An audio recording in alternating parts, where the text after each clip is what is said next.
Hello, I'm Josie, and at 33, I've spent more time with cameras than with people. Growing up in a family that owned a series of hotels and restaurants, you might expect me to continue with the family legacy. However, I chose a different path. I swapped the comforts of the family business for the unpredictability of a camera and the natural world as my backdrop. Freelance photography became my calling, capturing images for magazines and advertisements, driven by those who appreciated my unique perspective. My photography journey turned pivotal when my old, trusted camera, my companion on countless assignments, finally broke down. Instead of seeking a quick online replacement, I decided to visit a local tech store, wanting to get a feel for a new camera before making a decision. That day in the store felt routine until it didn't. As I was perusing the camera aisle, a guy around my age approached me. His demeanor was relaxed, and he lacked the aggressive pitch of a typical salesperson. Looking for something specific, he asked. I half-jokingly responded, yeah, something that won't quit on me mid-shot. He chuckled in understanding. We started talking about what I usually shoot, mostly nature scenes, but sometimes urban landscapes to keep things interesting. His name was Thomas. He guided me through the latest models, describing the specifications with the enthusiasm of someone reciting their favorite prose. Refreshingly, he never pushed the most expensive options on me. Eventually, he pointed out a sleek model that seemed just right. Willing to take this one for a spin, he suggested. Deciding felt surprisingly easy, and soon, Thomas was finalizing my purchase. As he handed me the bag, he casually asked for my number, just to make sure everything's working great. I saw through his subtle ploy but played along, joking that any spam text would cost him a coffee. True to his word, Thomas did call, but not about the camera. Instead, he asked me out. I accepted, thinking why not? Life is short after all. From our first meeting at the camera store to countless adventures thereafter, Thomas and I became inseparable. We shared many moments, him with his quirky tech knowledge, and me capturing the city through my lens. About 8 months later, Thomas excitedly proposed a weekend getaway. Despite my teasing threat of a survival camp leading to him sleeping on the couch, I eagerly packed. He picked me up in his beloved but rickety old Jeep, and we drove off, the playlist setting the mood as we both got lost in anticipation. He had booked us a quaint cabin by a lake, not fancy, but perfect for us. That night, as we sat by the fire roasting marshmallows, the simplicity of the setting perfect for golden brown treats, I could sense he had something important to say. Thomas fumbled with his words, a stick poking at the fire, trying to articulate his feelings. As I sat by the crackling campfire, munching on a marshmallow, Thomas got a thoughtful look in his eyes. I've been thinking a lot, he said, causing me to raise an eyebrow in mock alarm. Thinking can be dangerous, you know, I teased. Thomas chuckled, took a deep breath, and turned to face me, the firelight casting shadows across his features. I love this, you know, us. And I'm hoping you feel the same way, he confessed, a hint of nervousness in his voice. Leaning in, I nudged his shoulder lightly. Yeah, I kinda do, I admitted with a smile. Suddenly, Thomas fumbled in his pocket and pulled out a small box. My heart skipped a beat as I realized what was happening. He went silent, looking both serious and slightly terrified. Marry me, Josie. For real, he blurted out as he opened the box to reveal a simple, elegant ring. It was so unexpected that I burst out laughing. It was either that or burst into tears. Thomas, this is possibly the worst proposal ever. Of course, I will, I replied, still laughing. Relief washed over him, and he grinned. Damn, I thought I'd need to convince you more, he said. Just promise me no more surprises like this without a warning, I teased. No promises, he replied playfully, slipping the ring onto my finger. We spent the rest of the evening just sitting by the dying fire, talking about what this step meant for us. No grand dreams, just real stuff like whether we should get a new couch or if his Jeep could survive another winter. The next day was spent lazily by the lake, skipping stones and discussing how to break the news to our families. Thomas was a bit estranged from his folks, who were always focused on money and prestige.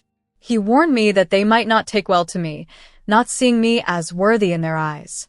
Let them talk, I said, tossing a stone across the water. We know what we have, and that's enough. Thomas nodded, watching the ripples. Yeah, it's us against the world, huh?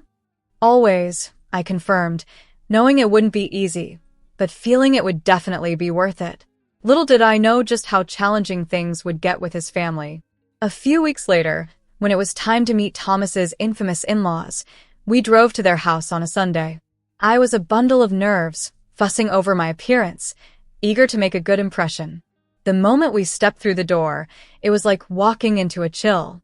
Thomas's mom scrutinized me as if inspecting something unsavory, and his dad wasn't much warmer, giving us a skeptical look. So, Josie, was it? His mom began, without even a smile. Who do you work for? What's your salary like? Her blunt questions caught me off guard. I'm a freelance photographer, I explained. I work for myself, so my income varies. At that, Thomas's sister, who had been idly scrolling on her phone, looked up and snorted. Freelance? That sounds like a fancy word for being jobless. Thomas could have picked anyone, and he ends up with a beggar from an alley? Their laughter stung, and I felt a flush of embarrassment heat my cheeks. Thomas's hand found mine, giving it a reassuring squeeze. Hey, that's enough, he snapped, his voice more forceful than I'd ever heard it. I love her, and she's brilliant at what she does. That's all you need to know. His mom rolled her eyes but dropped the subject. Dinner was a tense affair, with me attempting to make polite conversation while dodging snide remarks about my little hobby. It was a relief to finally say our goodbyes after that disaster. It was then my turn to introduce Thomas to my parents. We met them at a cozy little cafe downtown, a stark contrast to the tension at his family's place. My parents were all smiles, welcoming Thomas with open arms, ready to embrace him into our family without hesitation. When we walked into the cafe, my parents immediately wrapped us in warm hugs.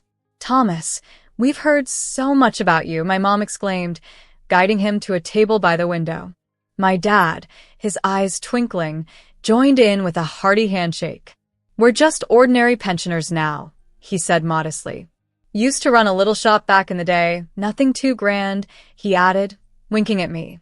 A silent promise to keep our family's financial success our little secret for now. Thomas, looking visibly more relaxed than he had in days, was encouraged by my mom to share his story. Josie's told us bits and pieces, but we'd love to hear more from you, she said warmly. As he opened up about his battles with his family's high expectations and his aspirations to start his own tech company, my parents listened attentively, interjecting with thoughtful questions. Over coffee, I realized how starkly different this meeting was from the chilly reception at his family's house. Here, there was no judgment or intrusive probing into our finances, just sincere interest and acceptance. It felt like a soothing balm after the earlier unpleasantness. As we left the cafe, Thomas squeezed my hand. Your folks are amazing, Josie. Thanks for that, I needed it, he said gratefully. I smiled, feeling heartened by his words and my parents' easy acceptance. They love you already, you know, I reassured him. Thomas and I envisioned a simple wedding. Nothing grand, just close friends, a little chapel, and good food. But predictably, his family had other ideas. His sister scoffed at our plans during a family dinner, jeering, a modest wedding? More like a beggar's bash, and provoked laughter from everyone except Thomas. His mother chimed in with a snide remark about how it seemed we couldn't afford anything better. Trying to maintain my composure, I explained, it's our wedding. We want it to be intimate and personal. Thomas supported me firmly. Josie's right. It's our day, our way. The wedding day itself was everything we had hoped for, simple, meaningful, and beautiful. However, true to form, Thomas's mom and sister barely concealed their disdain, sitting aloof and sour-faced, not mingling with my family and responding to friendly overtures with cold stares. After the ceremony, when Thomas and I moved into my apartment, the real challenges began. His mom and sister started dropping by unannounced, often around mealtime. They'd sit at my table, eating the food I'd prepared while making snide remarks. So, Josie, still snapping pictures for pennies? His sister would ask with a smirk. I kept my response light yet firm. Photography can be quite lucrative, you know. They would exchange skeptical looks, clearly not convinced. One afternoon, while supposedly job hunting, his sister bluntly asked, "Come on, how much do you make?" Before I could respond, Thomas intervened, his voice tight with irritation. "That's none of your business. Josie isn't living off me. We're partners." Despite this, their visits became more frequent, and his sister's requests more audacious. She would blatantly ask Thomas to transfer money so she could go out with her friends, loud enough for me to overhear. Sometimes Thomas would relent and send her money. Other times, he'd refuse, standing firm against her intrusions. After yet another of her tantrums about money, Ashley stormed out of our apartment. Once the door slammed shut, I turned to Thomas with a serious look. "We need to set some boundaries. This can't go on," I said firmly. Thomas sighed deeply, rubbing his temples in frustration. "I know, Josie. I'm sorry. It's just family stuff is hard, you know?" Tensions between Thomas and his family had been escalating for a while, and everything came to a head during a Sunday dinner at his mother's house. It was Ashley's birthday dinner in a couple of months, and she had already set her heart on a lavish gift. As soon as we walked through the door, she wasted no time diving into her wish list. "Thomas, you know what I want for my birthday, right? That designer bag I showed you last week. It's just over $1,000. Thomas frowned, his jaw clenching in that way that signaled he was about to assert himself. "Ashley, we've talked about this. I can't be dropping that kind of money anymore. I'm married now, and we have our expenses." Ashley's face contorted as if she had bitten into a sour lemon. "Oh, come on, Thomas. Since when do you back down from spoiling your little sis? What? Has Josie got you on a leash now?" The room fell silent, the tension palpable. You could have heard a pin drop. I felt every eye on me, especially the burning glare from his mother. Thomas shook his head and reached over to squeeze my hand under the table for support. "No, Ashley, I'm sorry, but we've made a budget and we're sticking to it." That set Ashley off. She stood abruptly, knocking her chair back with a loud scrape that made me jump. "This is all your fault," she shrieked at me. "You're just sucking him dry, taking all his money and attention. He used to have enough for me before you." I tried to maintain a calm tone. "Ashley, I haven't asked Thomas to stop helping you. We're just being responsible." That's when his mom chimed in, siding with Ashley as always. "Thomas, she's your sister. You can't let her down. What kind of brother are you if you can't help her out?" Thomas had enough. He stood up, pulling me up with him. "Enough. We're leaving. I'm not going to justify our personal decisions here." We left amidst Ashley's cries and his mom's accusing eyes. It was the last straw. We decided then and there to cut off communication for a while. We needed peace, a break from the drama. So, we packed up a few days later and went on a small trip, just the two of us, to clear our heads. Returning from that trip felt like a breath of fresh air. However, we soon discovered that Ashley hadn't given up. She broke into our apartment while we were still unloading our car. "You think you can just go off on vacations with my brother's money while I get nothing?" Ashley was in my face the second I walked in, her voice so loud it echoed off the walls. "What are you talking about, Ashley?" "I use my own money for our trips," I said, struggling to keep my composure. But seeing her rifling through my closet, throwing my clothes around, made my blood boil. "Lies. All this." She waved dismissively at my belongings scattered on the floor. "Bought with Thomas's money, right? Living the high life while I get scraps." Before I could intervene, she grabbed my new camera from the desk and hurled it to the floor. The crash felt like a physical blow. "That's enough," I screamed, my patience snapping. "Get out of our apartment now." When Thomas came back and saw the mess and the broken camera, he was furious. He immediately called Ashley, his voice filled with anger, demanding she stay away and respect our boundaries. Amidst the chaos of trying to salvage what was left of my equipment, she abruptly ended her call, lobbing sharp insults before disconnecting. Thomas turned to me, his demeanor softening. "I'm terribly sorry, Josie. I'll make sure you get a new camera. We'll resolve this, don't worry." His reassurance barely registered as I nodded, my emotions too stirred to form words. Together, We began to clean up, enveloped in a heavy silence that bore the weight of our mutual resolve not to let his family's antics tear us apart again. Weeks later, after the incident with the camera, Thomas received a surprisingly cheerful call from his sister Ashley. She was excited to announce her birthday and, unexpectedly, her engagement. They were planning a celebration at Regal Terrace, the city's most prestigious restaurant.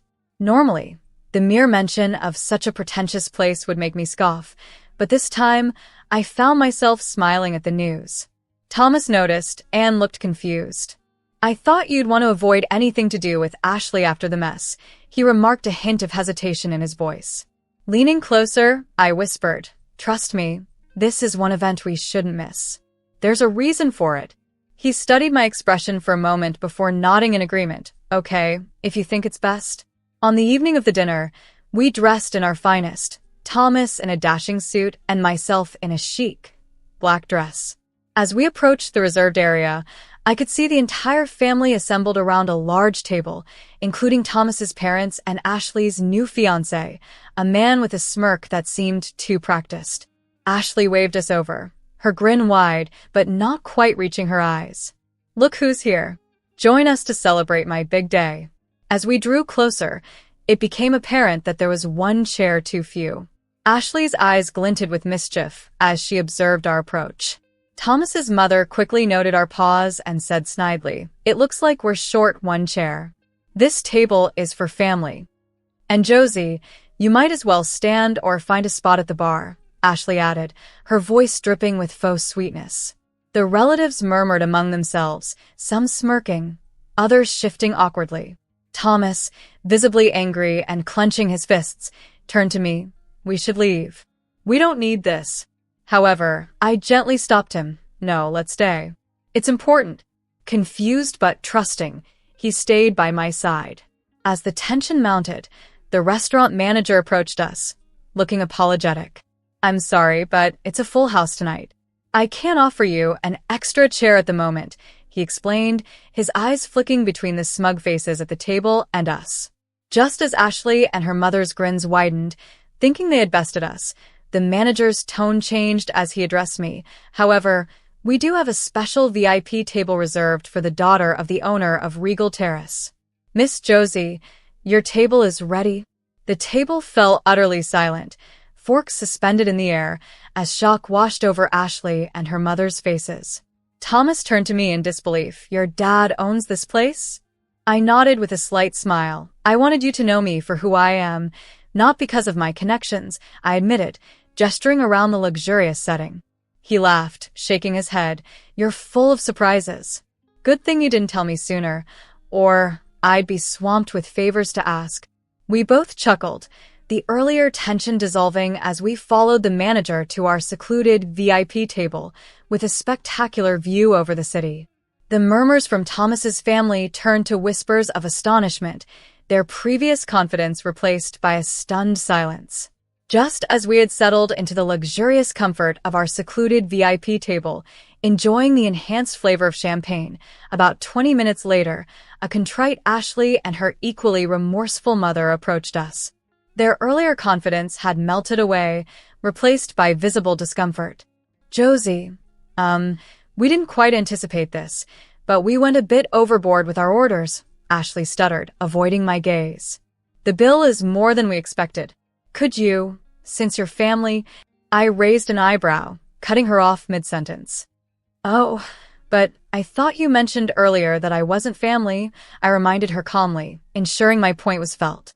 Her mother joined in, her voice tinged with desperation. "Josie, please, we just didn't know. Help us out here." Thomas squeezed my hand under the table, a silent gesture of support.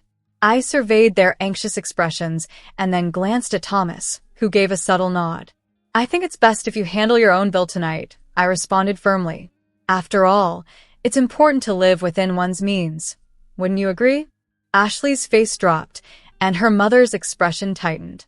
They turned and walked away, heading back to their table to face the consequences of their extravagance. After our encounter at Regal Terrace, life settled into a new rhythm for Thomas and me. His family, previously sharp and distant, abruptly changed their tune, showering us with compliments and invitations as if they had always adored me. It felt like watching bad actors in a poorly scripted play. We chose to keep our distance, preferring the peace of our little world.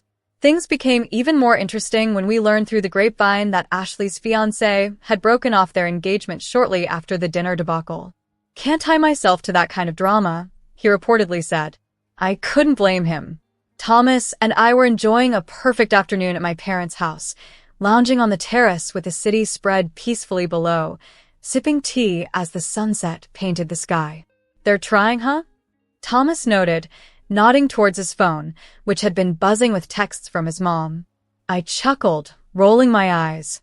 "Trying too hard. It's almost embarrassing. But I'm more interested in what's happening with you and my dad." Thomas's face brightened, a familiar spark igniting as he discussed his passions. "Your dad's incredible, you know? He offered to fund my startup. He's been looking for a new venture and thinks my tech idea has potential." My mom, joining us with a fresh pot of tea, smiled knowingly.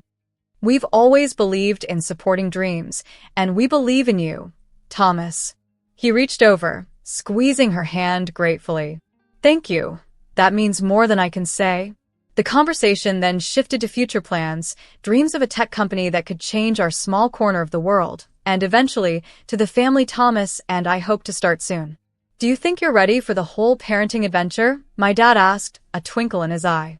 Thomas laughed, a sound rich with warmth and anticipation.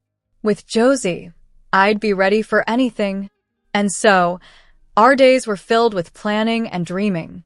Thomas began laying the groundwork for his business, fueled by my dad's support and the freedom of no longer hiding who we were.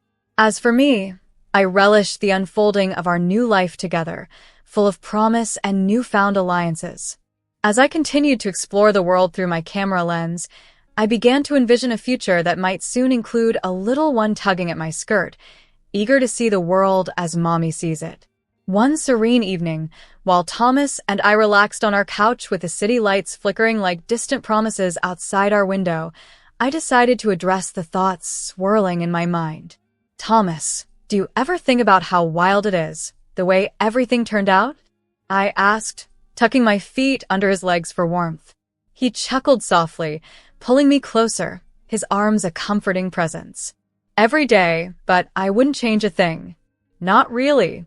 Not even your sister's drama," I teased, nudging him playfully. "Well, maybe that," he admitted with a grin. "But it all led us to this moment, right?" We spent the remainder of the evening sharing our dreams and ideas aloud, talking about potential nursery themes and the kind of parents we hope to become. It all felt incredibly real, a future that was uniquely ours, just starting to take shape. As we eventually made our way to bed, the last thing I saw was the ring on my finger, glinting softly in the low light, a solid symbol of our shared experiences and the future we were stepping into together. As I drifted into sleep, a thought crossed my mind. This is the essence of true happiness.